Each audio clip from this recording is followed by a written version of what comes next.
Hello my friends and welcome back. Thank you very much for being with me again today. Interesting development.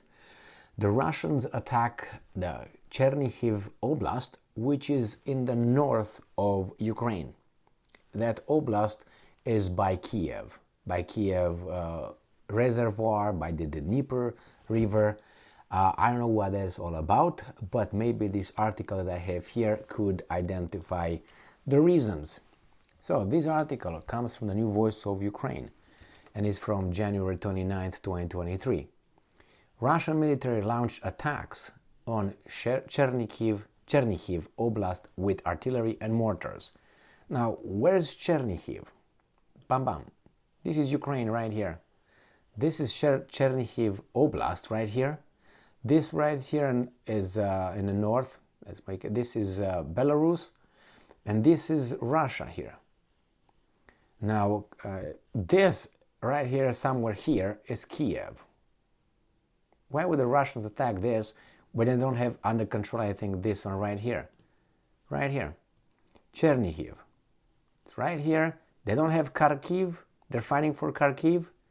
Right here, remember the counteroffensive? They have Sumy. And they have Chernihiv. Now, Chernihiv, this is the town. And Kiev is right here. Bam bam. This is the Dnieper River. And the oblast is this right here. Now, what's the point of this? Today I covered another article where the Russians conducted a massive rocket and mortar attacks right here in Kherson.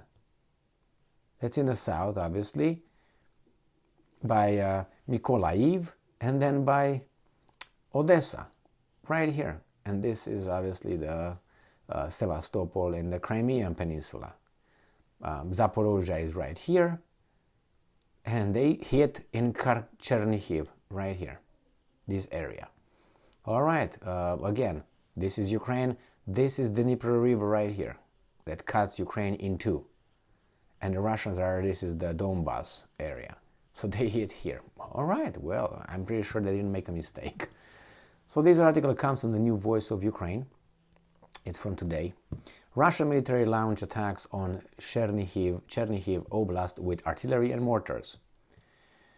8 hits were recorded in the vicinity of the village of Krinivka, a village about 3.6 kilometers from the Ukrainian-Russian border in the north of Chernihiv Oblast, close to the point where the borders of Ukraine, Russia, and Belarus met. Let's see. Krivnivka. Maybe we can find that over there. Krivnivka. Find it. I'm just gonna go around here. I mean, this is the point where they meet here. I don't see it. Right, this is the point. But if you see it, I don't see it. It's a little Krenovka. That's what it is. Krenivka. Yeah, that's the one. I'm assuming right here. Because I don't think it's right here. Krenovka. Krenovka, and this is Krenivka. Okay, that's the one we identify. We're good, aren't we? So this is right here by Belarus, Russia, Ukraine. This. Why would they do that? Let's find out. Remember that Kiev is right here, far away. Okay, close to the point where the borders of Ukraine, Russia, and Belarus met. The shells that hit in the vicinity of Krinivka were probably fired from a 120mm mortar, the Ukrainian military said, with Russian 120mm mortars having effective fire range of from 5.7 kilometers to 7.1 kilometers. So that would be 4 miles about and 5 miles or something. The shells were most probably fired across the border from Russia, as Russian forces were expelled from Chernihiv Oblast by Ukrainian forces in early April last year. So this is the one that I covered today. Russian attack for Kharkiv Oblast districts in 24 hours. There were 3 more hits in the area of the village of Krasny Kutir, probably from a self-propelled artillery gun. Krasny Kutir is also in the north of Chernihiv Oblast, further east than Chernivka, and even closer to a heavily wooden section of the Russian border, which is only 1.3 kilometers away, about 0.8 miles, I'm guessing. The military, let's find this one, maybe Krasny Kutir. This is north, and it's further east. Where is it? Karnovka, right here. Further and northeast. This way? Yeah, but I don't think we're gonna say it should be two words, right? But if it's such a small little whatever, east, this way, north, should be one of these. Klushi, no. Krenovka, no. Anyway, should be somewhere east, as I said, on this area. North, palm right here, but I don't see it. I don't see it. Okay, well, a Kutir, Krasny Kutir. Was that Kutir here? Klushi, no, not close. All right, let's move back here. The military noted that there were no casualties among Ukrainian military personnel and equipment. Neither were there reports of casualties among the local population or damage to civil infrastructure. Why is that?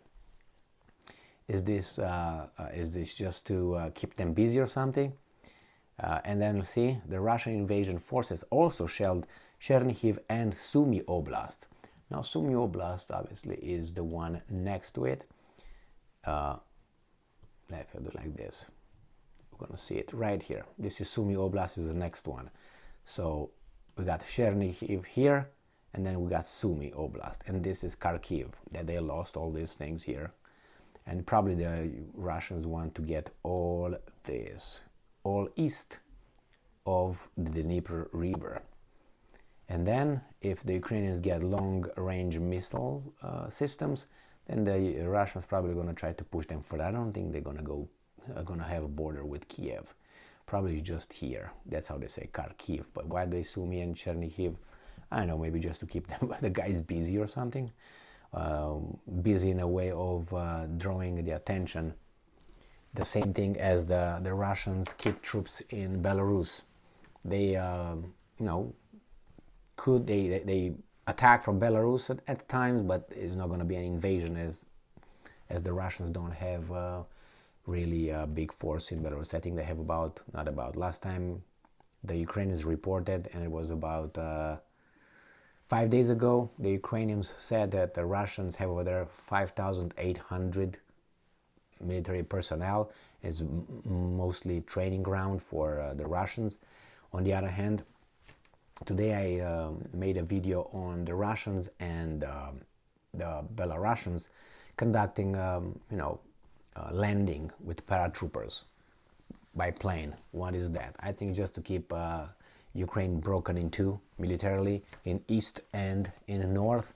And the guys in north cannot run to help in the east because they're afraid of these guys. I'm guessing. I don't know if that's the case because I'm not in the how should I put it, in a war room, if you know what I mean. So, but this is it. The Russians are hitting now north and south, and I'm going to come with a summary of the Ukrainian front again later, where I usually make a short video with the Ukrainian side of the story of how the hostilities occur on the front. So this is it. Thank you very much for being with me again today. Stay strong, stay smart, look for the truth, and be just.